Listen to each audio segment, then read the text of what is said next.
لہٰذا یہاں پر میں خصوصاً اہل تشیع بھائیوں سے ضرور ریکویسٹ کروں گا، جو مولا علی کے ماننے والے ہیں وہ بات سمجھ لیں. مولا علی نے خوارج جنہوں نے مولا علی کو کافر کہا، مولا علی نے ان کے جنازے خود پڑھائے اور کہا یہ میرے بھائی تھے، بگوڑے ہو گئے، میں ان کو مسلمان ہی سمجھتا ہوں. اپنے ہاتھوں سے دفن کیا، ان کی عورتوں کو لونڈیاں نہیں بنایا. اور جب جنازہ پڑھایا جاتا ہے اس میں دعائے مغفرت ہوتی ہے، اللہم اغفر لحینا و میتنا. لہذا جو مولا علی کے ماننے والے ہیں وہ کسی صحابی کو گالی نہیں دیں گے. ہاں جو بنو امیہ کے ماننے والے ہیں تو یہ بدعت انہوں نے ہی شروع کی تھی، تو وہ ان کے ماننے والے ہیں، ٹھیک ہے، وہ اپنی نسبت ان کے ساتھ قائم رکھیں. ہم تو الحمدللہ مولا علی کے ماننے والے ہیں، ہم بنو امیہ کے ماننے والے نہیں ہیں، اور نہ ہم معاویہ بن ابی سفیان یا عمر ابن عاص یا مغیرہ ابن شعبہ رضی اللہ عنہم اجمعین ان کے ٹریک پہ چڑھنے والے ہیں. ان کی اللہ تعالیٰ کا ان کا معاملہ اللہ کے سپرد، لیکن ان کی ان غلط چیزوں کے اوپر ہم چلنے والے نہیں. ہم حضرت علی کے ساتھی ہیں، ہم کسی بھی صحابی کو برا نہیں کہیں گے انشاءاللہ. لہذا توبہ کریں. جو بھی آپ کو رافضی نظر آئے، صحابہ پر لعنت کرتے ہیں، کو تم حضرت معاویہ کی پارٹی کا آدمی ہے، تو مولا علی کی پارٹی کا آدمی نہیں ہے، اس لیے تو یہ کام کرتا ہے. وَلِعَاذُ بِاللَّہ. آخری مثال سن لیں، یہ وہ ٹروتھ ایکسپوزنگ مثال ہے جس سے آپ کو پتا چلے گا کہ حضرت علی کو ممبروں پہ گالیاں کیوں ہی نکالتے تھے. اگلے دن میرے والد صاحب بھی مجھ سے پوچھ رہے تھے کہ جی یہ گالیاں کیوں نکالتے تھے، کیا ملتا تھا؟ سوال تو بڑا زبردست ہے.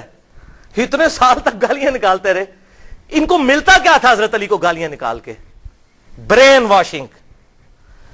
لوگوں کے دلوں سے وہ خلافت راشدہ کو بچانے کی آخری کوشش نکل جائے تاکہ ملوکیت محفوظ رہے. یہ تھی وجہ، اور وہ آپ کو اس حدیث میں پتا چلے گی. سنن نبی داؤد 4131، شیخ البانی بھی نے بھی صحیح کہا، زبیر علی زئی صاحب نے بھی صحیح کہا. اس میں آپ کو یہ بات پتا چل جائے گی حضرت حسن کے بارے میں. سیدنا مقدام بن مادی رضی اللہ تعالیٰ عنہ بڑے جلیل القدر صحابی ہیں. انہی سے وہ ابو داؤد میں حدیث ہے کہ مجھے اللہ تعالیٰ نے قرآن اور اس کی مثل عطا کیا، یعنی سنت. مقدام بن مادی یہ حضرت میر معاویہ کو ملنے کے لیے گئے شام میں، اور وہاں پر بیٹھے ہوئے ایک خبر آئی تو حضرت میر معاویہ نے کہا مقدام تجھے پتا ہے کہ حسن فوت ہو گئے ہیں؟ تو حضرت مقدام نے کہا انا للہ و انا الیہ راجعون. ایک مسلمان کے مرنے پہ یہی کرنا چاہیے نا. لیکن حضرت حسن فوت نہیں ہوئے تھے، قتل کیے گئے تھے. المصنف ابن ابی شیبہ میں موجود ہے انٹرنیشنل نمبرنگ کے مطابق 37,359، اور المستدرک للحاکم میں پورا چیپٹر ہے حضرت حسن کو زہر دیا گیا تھا. وہ زہر کیوں دیا وہ آپ کو پتا چل جائے گا. شہید کیا گیا بڑی چھوٹی سی عمر میں 49 ہجری میں. تو حضرت حسن کی وفات کی خبر پہنچی تو مقدام نے پڑھا انا للہ و انا الیہ راجعون. تو حضرت معاویہ نے کہا کہ مقدام تو حسن کے مرنے کو امت کے لیے مصیبت سمجھ رہا ہے؟ استغفر اللہ، اللہ اکبر، استغفر اللہ. اب جب انہوں نے یہ بات کی تو انہوں نے کہا میں حسن کی وفات کو مصیبت کیوں نہ سمجھوں؟ میں نے خود دیکھا حضور صلی اللہ علیہ وسلم دائیں طرف حسن کو بٹھاتے تھے اور بائیں طرف حسین کو، اور کہتے تھے حسن مجھ سے ہے، حسین علی سے ہے. اور تو کہہ رہا معاویہ کہ میں حسن کی وفات کو مصیبت شمار نہ کروں؟ اور پھر حضرت معاویہ کا ایک چمچہ وہاں سے بولا. حسن جو ہے وہ آگ کا ایک انگارہ تھا، اللہ نے اسے بجھا دیا. اللہ، یہ او خدا کے لیے میرے شیعہ دوستو سمجھو یہ کون سی پارٹی ہے جو صحابہ کے بارے میں بکواس کرتی ہے؟ اگر آپ واقعی شیعہ نے علی، آئی ایم شیعہ پولیٹیکلی، جیسے امام شافعی نے فرمایا تھا اہل بیت کی محبت کا نام رافضی ہونا ہے تو میں رافضی ہوں. رافضی صحابہ کرام پر لعنت نہ کرے کوئی شیعہ، وہ تو حضرت علی کا ماننے والا ہی نہیں، وہ شیعہ علی ہے ہی نہیں، وہ شیعہ معاویہ ہے. تو یہ دیکھیں وہ چمچہ کہتا ہے حسن آگ کا انگارہ تھا، اللہ نے بجھا دیا. اللہ اکبر. مقدام نے کہا اللہ کی قسم معاویہ تو نے میرے دل کو آگ لگا دی ہے، میں اس وقت تک یہاں سے نہیں اٹھوں گا جب تک کہ تجھے آگ نہ لگا دو. یہ ہے انڈر پروٹیسٹ اور اعلان حق جابر حکمران کے سامنے غلط بات کو غلط کہنا ہے. میں تجھے آگ لگا کے یہاں سے اٹھوں گا. معاویہ اللہ کی قسم اگر میں جھوٹ بولوں مجھے یہاں پر ٹوک دینا، اگر میں سچ کہوں تو مجھے بتا دینا. سن معاویہ میں تجھے اللہ کی قسم دے کے پوچھتا ہوں، کیا رسول اللہ نہیں فرمایا تھا کہ سونا مرد کے لیے حرام ہے؟ حضرت معاویہ نے کہا ہاں کہا تھا. اللہ کی قسم دے کر پوچھتا ہوں، کیا حضور صلی اللہ علیہ وسلم نے مرد کے لیے ریشم کو حرام نہیں فرمایا؟ انہوں نے کہا ہاں کہا تھا. اللہ کی قسم دے کر پوچھتا ہوں کہ آپ صلی اللہ علیہ وسلم نے درندوں کی کھالیں اور متکبرانہ لباس اور درندوں کے اوپر سواری کرنے کو حرام نہیں فرمایا تھا؟ حضرت معاویہ نے کہا ہاں کہا تھا. ان کا معاویہ یہ تینوں کام تیرے گھر میں ہوتے ہیں, تینوں حرام کام ہوتے ہیں تیرے گھر میں. وہ جو میں نے کہا نا انڈر پروٹیسٹ. حضرت معاویہ نے کہا مقدام مجھے پہلے ہی پتا تھا میں باتوں میں تجھ سے جیت نہیں سکتا. تجھے سانو حدیثاں سنا دو جی امام حنیفہ کے مقابلے نبی دی حدیث آ جائے ایتے ویکھو, اتنا ہی کافی ہے.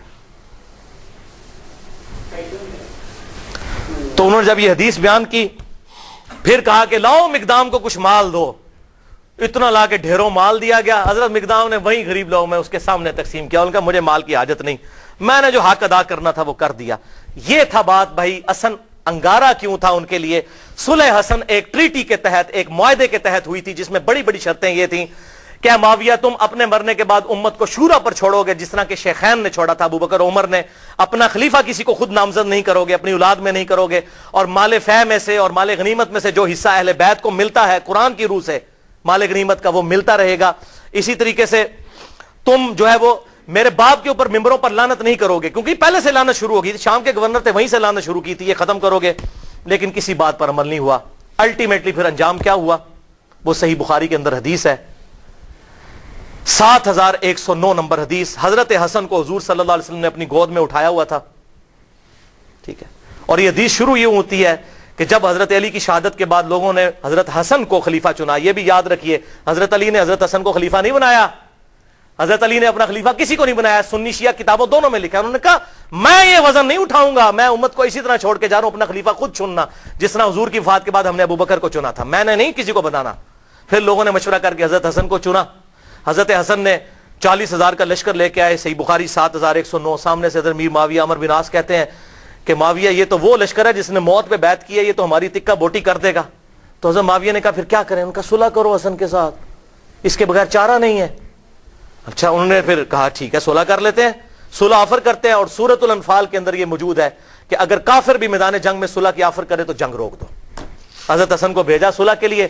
حضرت حسن رضی اللہ تعالیٰ عنہ نے وہ صلح قبول کر لی اور ان کے حق میں دستبردار ہو گئے. کیوں؟ کہ میں ان کو فری ہینڈ دے دوں. جو یہ کہتے ہیں نا قاتلین عثمان سے بدلہ لینا ہے تو اب لے کر بتائیں, جو ان کے زوم میں ہے وہ بتا دیں. یہ نہ کہیں کہ میرے پاس خلافت نہیں تھی تو میں خلافت حوالے کرتا ہوں. اور حضور صلی اللہ علیہ وسلم کے الفاظ وہاں پر پھر وہ تابعی 7109 کہ حضور نے حضرت حسن کو گود میں اٹھا کر کہا تھا میرا یہ بیٹا سید ہے, اس کی وجہ سے اللہ تعالیٰ مسلمانوں کے 2 گروہوں میں صلح کروا دے گا, اس کی وجہ سے, یعنی یہ قربانی دے گا. حضرت امیر معاویہ نے قربانی نہیں دی ہے, حضرت حسن نے. اس کا اس کی وجہ سے 2 گروہوں میں صلح کروا دے گا. الحمدللہ حضرت حسن نے فری ہینڈ دیا کہ بھائی آپ دیکھ لیتے ہیں. آپ کا دعویٰ تھا نا وہ جس طرح آج کل ہے جی, وہ کہتا ہے جی مجھے حکومت دو, کہتا ہے مجھے حکومت دو, یہ لو جی حکومت پڑی, آپ کر کے بتاؤ, لگ پتا جائے گا. لیکن پھر 20 سال تک, یہ 41 ہجری میں واقعہ ہوا اور حضور کی پریڈکشن پوری ہوئی کہ 30 سال تک خلافت علی منہاج النبوہ جو میں نے بیان کیا ابو داؤد ترمذی اور مسند احمد سے, وہ پورے ہوئے. اور ایون امام ابن تیمیہ نے منہاج السنہ میں لکھا کہ ربیع الاول کے مہینے میں, دن کنفرم نہیں لیکن ربیع الاول میں حضور کی وفات ہوئی تھی 11 ہجری میں, اور 41 ہجری ربیع الاول میں صلح حسن ہوئی اور 30 سال پورے ہوئے. اور امام ابن تیمیہ جیسے شخص جنہوں نے اہل تشیع کے خلاف منہاج السنہ لکھی, اس کتاب میں لکھتے ہیں کہ حضرت حسن 5ویں خلیفہ راشد ہیں, 6 مہینے ان کے بھی خلافت راشدہ ہیں کیونکہ 30 سال ان کے 6 مہینے بنا کر پوری ہوتی ہے وہ شامل کر کے. لہذا امیر معاویہ رضی اللہ تعالیٰ عنہ یا یزید ابن معاویہ یہ دونوں خلیفہ راشد نہیں بلکہ اسلام کے بادشاہ ہیں. یہ انہوں نے لکھا. بھائیو یہ 20 سال تک کسی شرط پر عمل نہیں ہوا بلکہ اسی طریقے سے ممبروں پر حضرت علی کو گالیاں نکالی جاتی رہیں. اور پھر جاتے جاتے وہ ٹرننگ پوائنٹ آیا کہ حضرت حسن کے ساتھ جو صلح کا معاہدہ تھا توڑا, اور وفات سے 4 سال پہلے خلیفہ کی بیعت, اپنے بیٹے کی بیعت لینی شروع کر دی کہ میرے مرنے کے بعد یہ خلیفہ بنے گا. اب مولا حسین میدان میں اترتے ہیں لیکن مغرب کی نماز کے بعد انشاءاللہ تعالی. بھائیو ابھی تک تقریباً ہماری 1.5 گھنٹے کی گفتگو ہو چکی ہے اور اب انشاءاللہ یہ 25-30 منٹ میں ہماری گفتگو کنکلوڈ ہو جائے گی. آخری سچویشن ہم ڈسکس کریں گے. تو اب بات ہماری جہاں پر مکمل ہوئی تھی وہ ابو داؤد کی حدیث 4131 جس کو شیخ البانی نے بھی صحیح کہا, شیخ زبیر علی زئی صاحب نے بھی صحیح کہا رحمہم اللہ, کہ حسن آگ کا انگارہ تھا جسے اللہ نے بجھا دیا والعیاذ باللہ تعالی. اس اسدی شخص نے وہاں پہ کامنٹس دیے. تو پھر مقدام بن مادی نے جابر حکمران کے سامنے حق کا کلمہ بلند کیا. تو آگ کا انگارہ کیوں تھا؟ اس لیے کہ ہر وقت یہ چیز فکر لاحق تھی، ہر وقت یہ فکر لاحق تھی کہ ایک معاہدے کے تحت حکومت لی ہے کہ ہم یہ کام کر کے دکھائیں گے. وہ کام کیا کرنا، کوئی ایک بھی شرط پوری نہیں کی. اسی طریقے سے سب و شتم مولا علی پر ممبروں پر جاری، اسی طریقے سے لوگوں کے ساتھ زیادتیاں، لوگوں کا مال لوٹنا، لا حق قتل کرنا، جس سے اختلاف رائے ہو اسے قتل کروا دینا، یہ اسی طریقے سے جاری 20 سال تک. تو ڈر لگا ہوا تھا کہ اگر حسن زندہ ہوا تو پھر تو وہ معاملہ کسی بھی وقت اس انگارے میں آگ بھڑک سکتی ہے اور لوگ پھر نواسے رسول کی وجہ سے میدان میں اتر سکتے ہیں. لہٰذا ان کو زہر دے کر شہید کر دیا جائے. اب کہتے ہیں جی پتہ نہیں کس نے کیا، لیکن جو اس کا بینیفیشری ہے اسی نے کیا، نام لینے کی ضرورت نہیں ہے.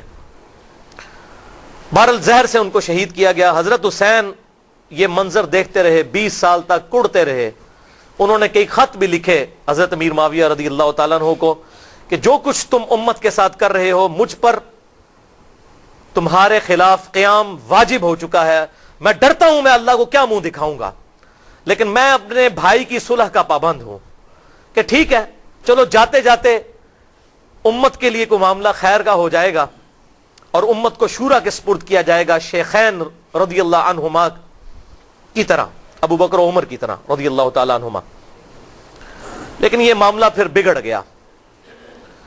حضرت امیر معاویہ رضی اللہ تعالیٰ عنہ کی وفات 60 ہجری میں ہوئی. حضور صلی اللہ علیہ وسلم کی وفات کے تقریباً 50 سال کے بعد، وفات سے 4 سال پہلے انہوں نے اپنی زندگی میں اپنے بیٹے کے لیے بھی بیعت لینا شروع کر دی. ایک وقت میں 2 خلیفوں کی بیعت، جبکہ صحیح مسلم میں حدیث ہے انٹرنیشنل نمبرنگ کے مطابق 4799 کہ اگر ایک خلیفہ کی موجودگی میں دوسرے خلیفہ کی بیعت کی جائے تو دوسرے کو قتل کر دو.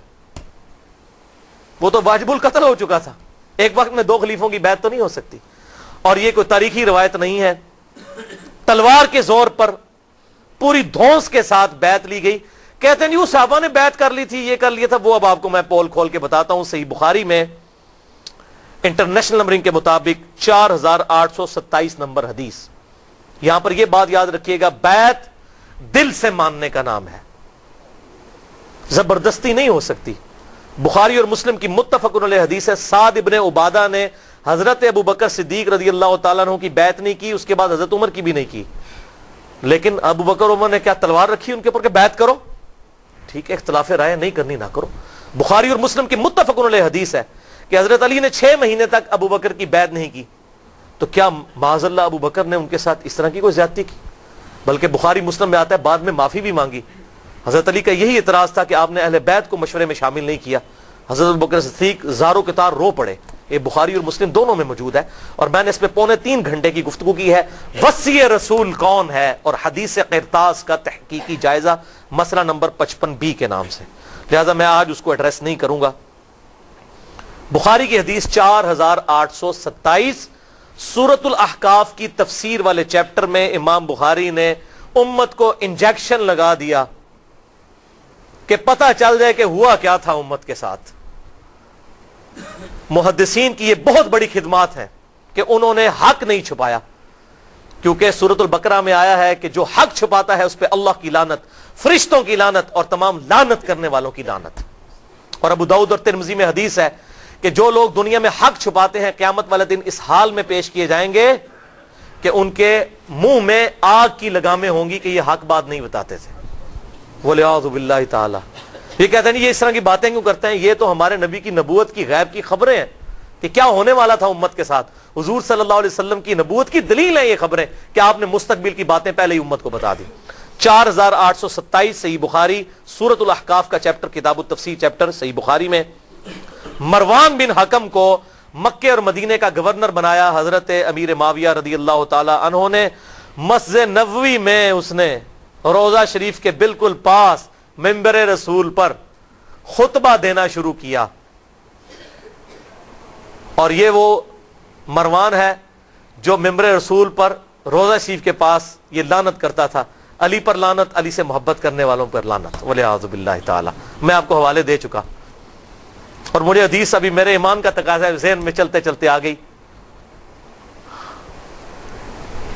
6229 نمبر حدیث صحیح مسلم میں، اور صحیح بخاری میں بھی 3703 نمبر حدیث ہے حضرت علی کے فضائل کے چیپٹر میں. اسی مروان بن حکم نے کسی کو وہاں پر نامزد کیا تو اس نے حضرت سال ابن سعد السعدی کو بلایا. حضرت علی کے فضائل کے چیپٹر میں، بخاری مسلم دونوں میں یہ حدیث ہے، اور کہا کہ آپ منبر پر آ کر ایک دفعہ مولا علی پر لعنت بھیجیں. لعنت کے الفاظ ہیں مسلم میں. تو سال ابن سعد السعدی جو پہلے 10 مسلمانوں میں سے تھے، انہوں نے کہا کہ میں حضرت علی پہ لعنت کروں منبر پہ آ کے؟ ان کا اچھا تم یہ کہہ دو کہ ابو تراب پہ اللہ کی لعنت. بولے اعوذ باللہ. ابو تراب کا مطلب ہے مٹی والا. حضرت علی کی یہ کنیت تھی. تو اس نے کہا چلو تم کوڈ ورڈ میں بات کر دو، کہہ دو ابو تراب پہ اللہ کی لعنت، مٹی والے پہ. اور یہ حقارت سے بنو امیہ ابو تراب کہتے تھے. حضرت سال ابن سعد نے کہہ کا مارا. انہوں نے کہا واہ واہ، اوے مولا علی تو ابو تراب نام سے اتنا خوش ہوتے تھے، کسی اور نام سے اتنا خوش نہیں ہوتے تھے، اور تم کہہ رہے ہو کہ ابو تراب پہ اللہ کی لعنت. پھر وہ ذرا ٹھنڈے پڑے. انہوں نے کہا میں کبھی بھی مولا علی کو گالی نہیں نکالوں گا. انہوں نے کہا اچھا بتائیے ابو تراب نام کیسے پڑا حضرت علی کا؟ انہوں نے کہا سنو. پھر ایک دفعہ حضرت علی اور حضرت فاطمہ کے درمیان چپ کلش ہو گئی. میاں بیوی تھے. حضرت علی ناراض ہو کے گھر سے چلے گئے. مسجد نبوی میں جا کر لیٹ گئے زمین کے اوپر. حضور صلی اللہ علیہ وسلم آئے اور کہا فاطمہ کدھر ہے علی؟ ان کا یا رسول اللہ ناراض ہو کے چلے گئے ہیں. آپ صلی اللہ علیہ وسلم نے فرمایا ایک صحابی کو کہ جا کر ڈھونڈ کر لاؤ. وہ ڈھونڈنے گئے تو حضرت علی لیٹے ہوئے تھے. حضور کو آ کے بتایا. حضور خود تشریف لے گئے. حضور صلی اللہ علیہ وسلم نے حضرت علی کو اٹھایا، اپنے مبارک ہاتھوں سے جسم سے مٹی صاف کی اور کہا اٹھ ابو تراب، اٹھ ابو تراب، اے مٹی میں لپٹنے والے اٹھ. اس دن سے حضرت علی اپنے آپ کو ابو تراب کہتے تھے، حالانکہ آپ کی کنیت ابو الحسن تھی. صحابہ آپ کو ابو الحسن کہتے تھے، وہ کہتے تھے مجھے ابو تراب کو. جیسے حضرت ابو ہریرہ کو بلیوں والا ابو ہریرہ نام تو ان کا عبد الرحمن تھا. وہ بلیوں کے بچوں کے ساتھ کھیلتے تھے، اپنے وہ کرتے کی آستین میں ڈالتے تھے. حضور نے کہہ دیا ابو ہریرہ نام مشہور ہو گیا. تو اس طریقے سے ابو تراب ان کا نام پڑ گیا. انہوں نے کہا مولا علی تو اس نام سے خوش ہوتے تھے اور آج تم مجھے کہتے ہو کہ میں ان پر لعنت کروں. والعیاذ باللہ تعالی. بہرحال یہی مروان بن حکم، اس کو حضرت میر معاویہ نے گورنر بنا دیا تھا. اسی خبیث کی وجہ سے حضرت عثمان بھی شہید ہوئے. اسی نے وہ جعلی مور لگائی تھی جس کی وجہ سے ایک حضرت عثمان کے خلاف جو ہے وہ تحریک برپا ہو گئی. اس کو گورنر لگایا. صحیح بخاری 4827. اس نے خطبہ پڑھا مسجد نبوی میں اور کہا کہ یزید بن معاویہ بڑا اچھا آدمی ہے، یزید بن معاویہ بڑا اچھا آدمی. لوگ کہہ رہے یہ کون سا خطبہ ہو رہا ہے کہ یزید بن معاویہ بڑا اچھا آدمی ہے. اور پھر اس نے کہا کہ اللہ تعالیٰ نے امیر المومنین حضرت معاویہ بن ابی سفیان رضی اللہ تعالیٰ عنہ کو ایک بڑی اچھی بات سجھائی ہے. وہ امت کے وسیع تر مفاد میں چاہتے ہیں کہ اپنے بیٹے کو اپنے بعد خلیفہ نامزد کر دیں. ادھر ہمارے حکمران بھی کہتے ہیں نا امت کے وسیع تر مفاد میں، پاکستان کے وسیع تر مفاد میں. اچھا، وہاں پر حضرت ابو بکر کا بیٹا کھڑا ہوا، عبد الرحمن بن ابی بکر، حضرت عائشہ کا بھائی. اور امام بخاری نے نقل نہیں کیا کہ اس نے کیا کہا. انہوں نے کوئی چوبے والی گل کی تھی. او میں گل دسنا کیڑی ہے. اس نے ایک بات کی، انہوں نے صحابی تھے وہ، اور مروان تڑپ اٹھا. اس نے کہا پکڑو اس ابو بکر کے بیٹے کو. ایسی کی تیسی یہ لوگ حکمرانوں کے خلاف بولتے ہیں، کلمہ حق بلند کرتے ہیں. حضرت عبد الرحمن بن ابی بکر جو ہے بھاگ کے حضرت عائشہ کے حجرے میں چلے گئے. حضرت عائشہ اسی مسجد نبوی کے ساتھ حجرہ تھا حضور صلی اللہ علیہ وسلم کی قبر مبارک کے پاس. وہاں جا کر پناہ لی تو مروان پھر بھی اس کا غصہ نہیں ٹھنڈا ہوا. باہر سے حضرت ابو بکر کی اولاد کے بارے میں اس نے الفاظ استعمال کیے. تو عبد الرحمن بن ابی بکر وہی ہے نا جس کے بارے میں قرآن میں سورۃ الاحقاف میں آیت نازل ہوئی ہے کہ یہ کافر کہتا ہے اپنے ماں باپ کو کہ تم مجھے کہتے ہو کہ مرنے کے بعد مٹی سے دوبارہ زندہ کیا جاؤں گا. یہ جھوٹے وعدے تم مجھے دیتے ہو ابو بکر کے بیٹے کہ تیرے بارے میں آیت ہے، تو ہے وہ کافر. والعیاذ باللہ. حضرت عائشہ سے نہ رہا گیا. انہوں نے کہا اسکت، خاموش ہو جا. آل ابی بکر کے بارے میں قرآن میں کوئی آیت نازل نہیں ہوئی سوائے میری شان میں جو اللہ نے سورہ نور میں اعلان برات کیا تھا، مجھ پر تہمت لگی تھی. تو آج آل ابی بکر کے بارے میں یہ بات کرتا ہے. یہ تو تھی بخاری میں. اب اس کی حدیث کا ترک المستدرک للحاکم میں 8483، سنن نسائی الکبرا میں 11,491 اور تفسیر ابن کثیر میں اسی جگہ پر امام ابن کثیر یہ سارے طرق لے کر آئے, اور فتح الباری میں صحیح بخاری 4,827 کی شرح جو فتح الباری ابن حجر اسقلانی نے لکھی, انہوں نے یہ سارے طرق نقل کیے کہ وہ کہا کیا تھا جب اس نے کہا نا اللہ تعالیٰ نے امیر المومنین کو یہ بات سجھائی ہے کہ وہ امت کے وسیع تر مفاد میں اپنی اولاد کو خلیفہ بنانا چاہتے ہیں, تو ساتھ اس نے کہا جیسا کہ ابو بکر نے بھی تو عمر کو خلیفہ بنایا تھا. تکو ذرا, کدھر ابو بکر؟ حضرت عمر کوئی حضرت ابو بکر کے بیٹے تھے؟ حضرت ابو بکر کے تو 2 بیٹے جوان تھے, محمد بن ابی بکر, عبد الرحمن بن ابی بکر. تو عبد الرحمن بن ابی بکر وہیں بیٹھے تھے, انہوں نے کہا او تو سیدھی طرح کیوں نہیں کہتا تیرا امیر المومنین معاویہ بن ابی سفیان کیسر و کسرا کی سنت کو زندہ کرنا چاہتا ہے, ابو بکر اور عمر کی سنت نہیں. ابو بکر اور عمر نے اپنی اولاد کو نہیں نوازا, اور تیرا امیر المومنین اپنی اولاد کو نوازنا چاہتا ہے. ابو بکر کا بیٹا تھا, جینز ابو بکر کے تھے. جوش میں انہوں نے جب یہ کلاس لی, پھر انہوں نے کہا پڑھو انہوں, بول رہا ہے اے گل ہوئی سی. پھر وہ چھپ گئے, اور یہاں پر حضرت عائشہ نے پھر اس کو چپ کروایا مروان کو, اور ساتھ ایک بات کہی جو اس حدیث میں موجود ہے, اور کہا مروان تو ابو بکر کی اولاد کے بارے میں بکواس کرتا ہے, تیرے باپ کے بارے میں حضور صلی اللہ علیہ وسلم نے فرمایا تھا حکم پر لعنت, حکم کی اولاد پر لعنت. تو اسی حکم کا بیٹا ہے مروان بن حکم, تو اپنے باپ کی پشت میں تھا جب اللہ کے نبی تجھ پر لعنت کر کے گئے تھے. یہ حضور کی غیبی خبریں الحمدللہ.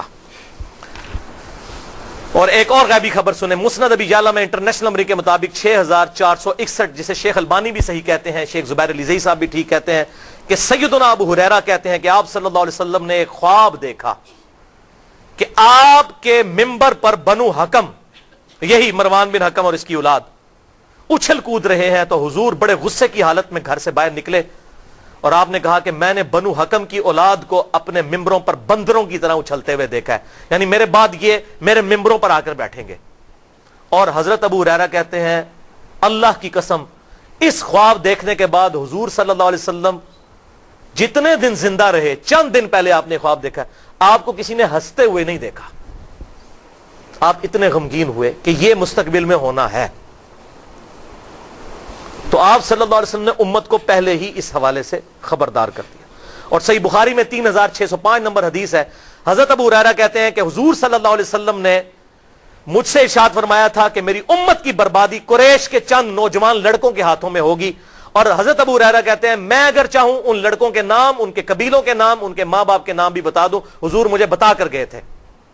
بلکہ صحیح بخاری میں 120 نمبر روایت ہے, حضرت ابو ہریرہ اسی کانٹیکسٹ میں کہتے ہیں کہ میں نے حضور صلی اللہ علیہ وسلم سے 2 پیالے لیے, ایک تو میں نے تمہیں بتا دیا جو حدیثیں بیان کرتا ہوں, اور ایک چیز ایسی ہے جو تمہیں بتا دوں تم میری گردن کاٹ دو. کیوں؟ بنو امیہ حکومت میں تھے, انہی لڑکوں کے نام تو حضور بتا کے گئے تھے, انہوں نے امت کا جنازہ نکالنا ہے, تو تم میری گردن مار دو. یہ جو بات صوفی کہتے ہیں جی وہ علم لدنی تھا, وہ علم لدنی نہیں تھا, وہ ان لوگوں کے نام تھے. اگر علم لدنی ہوتا تو سلاسل, چشتیہ, قادریہ اور سہروردیہ میں ابو ہریرہ بھی کہیں پر ہوتے, وہ تو ہے ہی نہیں ہے کہیں.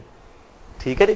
جس طرح حذیفہ ابن یمان کو منافقین کے نام بتائے, حضرت ابو ہریرہ کو بنو امیہ اور بنو حکم کے ان لونڈوں کے نام, ان لڑکوں کے نام بتائے جنہوں نے امت کا بیڑا غرق کرنا تھا. حضرت ابو ہریرہ ڈرتے تھے, اور یہی تمام محدثین نے بخاری کی حدیث 3605 اور 120 کے اندر خود ابن حجر اسقلانی نے بھی لکھا.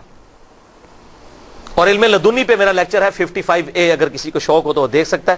تو ابن حجر اسقلانی نے پھر کئی طرق جمع کیے کہ حضرت ابو ہریرہ پھر دعا کرتے تھے, اے اللہ مجھے 60 ہجری تک باقی نہ رکھنا, اور نوجوان لڑکوں کی حکومت سے پہلے موت دے دینا. 60 ہجری میں حضرت میر معاویہ فوت ہوئے اور یزید تخت نشین ہوا, اور 61 ہجری میں ایگزیکٹ 50 سال کے بعد حضور صلی اللہ علیہ وسلم کے دنیا سے جانے کے واقعہ کربلا ہو گیا. حضرت ابو ہریرہ کہتے تھے یا اللہ مجھے موت دے دینا. 59 ہجری میں حضرت ابو ہریرہ فوت ہوئے, انہوں نے وہ 60 ہجری والا زمانہ نہیں پایا. یہ سارے طرق ابن حجر اسقلانی نے نقل کیے انہی حدیث کے تحت.